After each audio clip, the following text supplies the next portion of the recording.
बिस्मिल्लाहिर्रहमानिर्रहीम। अस्सलाम वालेकुम। फिफ्थ क्लास कैसे हैं स्टूडेंट्स? मैं उम्मीद करती हूँ सब ठीक होंगे।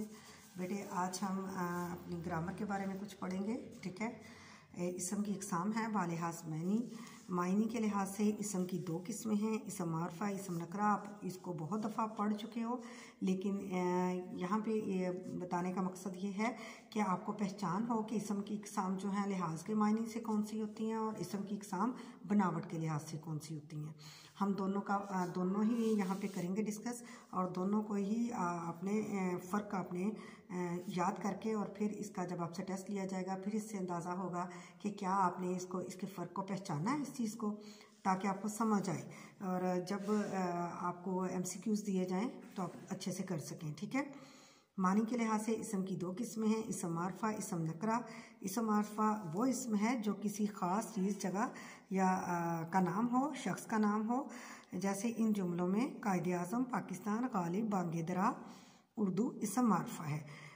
इसको हम इन लफ्ज़ों को जो लफ्ज़ दिए गए हैं इनको जुमलों में बताते हैं कि जैसे कि किस तरह ये ख़ास हैं। कायद-ए-आज़म हमारे अजीम रहनुमा थे, उर्दू हमारी कौमी ज़ुबान है, बांगे-दरा शायरी की बहुत उम्दा किताब है। उन्होंने पाकिस्तान की बुनियाद रखी। किसने? कायद-ए-आज़म ने पाकिस्तान की बुनियाद रखी। इसम नकरा क्या है? वो इसम जो किसी आम शख्स, चीज़ या जगह का नाम हो। इन जुमलों में दरिया, शहर, गांव, उस्ताद इसम नकरा हैं। जुमलों में इनको इस्तेमाल करते हैं इन लफ्ज़ों को। उस्ताद की दिल से इज्जत करो, शहर में गर्दो गुबार होता है, गाँव की फ़ज़ा होती है। मैं जून के महीने में पहाड़ पर गया, हम दरिया के किनारे खड़े थे।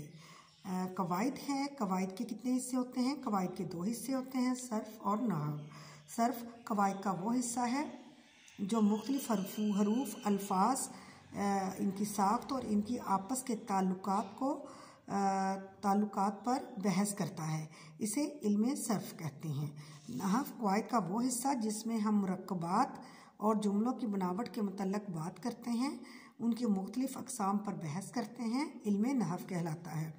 हर्फ कायदा की इब्तदाई हरूफ अलिफ बे, यानी जो है कायदा की इब्तदाई हरूफ क्या है? हरूफ तहज्जी जो है अलिफ बे पे ते टे से, इसमें सारे जो हरूफ तहज्जी आते हैं को अलहदा लिखे या पढ़े जाएं तो ये हर्फ होंगे, जब इनको अलहदा पढ़ा जाएगा।